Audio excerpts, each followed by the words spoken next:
رفقای گلم، امروز اومدیم با یک ویدیوی دیگه از کانال پارسا آموزش. امروز میخوام بهتون آموزش بدم که شما چطوری بیاین صرفه‌جویی کنید تو مصرف اینترنتتون. یعنی مثلا شما تازه اینترنت میبینید نصفش خالی شد در صورتی که استفاده هم نمی‌کنید، فقط برای 1 سال روشنش کنید.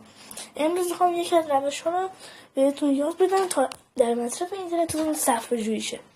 اول وارد گوگل فوتو میشیم که الان نشون میدم بهتون. داخل گوگل فوتو وارد میشیم، بعد روی حسابتون ضربه میزنید. بعد اینجا یک گزینه همگام سازی عکس ها هست که اونو باید آفش کنید و غیر فعالش کنید و عکس هایی که نمیخواین داخل گوگل کروم حافظه بگیرن حذف کنید. خب این کار رو که بلافاصله انجام میدین، حافظه گوشی اینترنتتون کم استفاده میشه. و کار دومی که باید میکنید، وارد ستینگز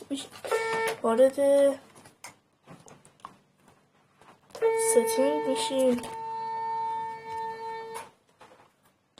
قسمت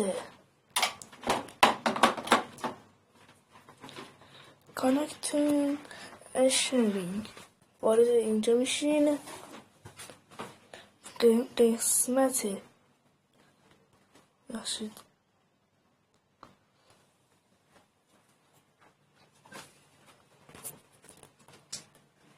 همین قسمتی که دارید میبینید، قسمت دیتا جس.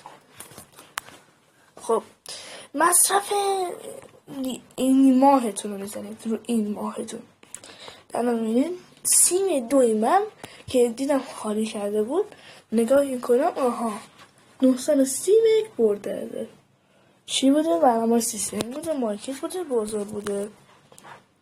بعد شما میاد همه کاری که میکنید همین روی 1 ماه که گفتم میذارید.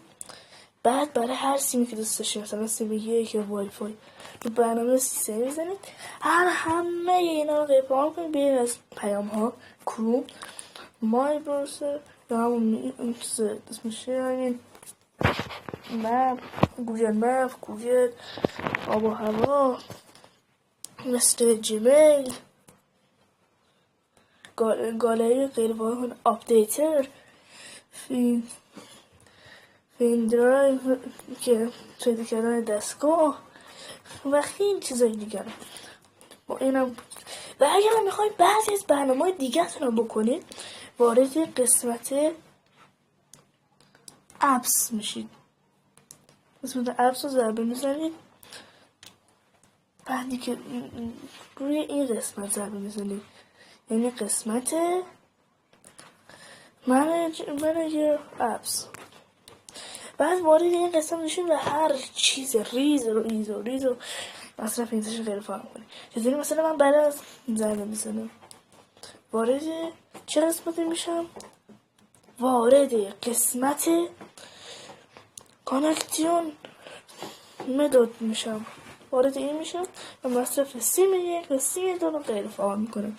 بعضی من هر وقت وارد نمسار بشیم با سیم 1 و سیم 2 تون چیکار میشه؟ برای نمسار باز میشه. خب ممنونم که تا اینجا ویدیو همراهمون بودین. اگر چیز دیگه باشه در خدمتتون عرض میکنم. خب خدا نگهدار.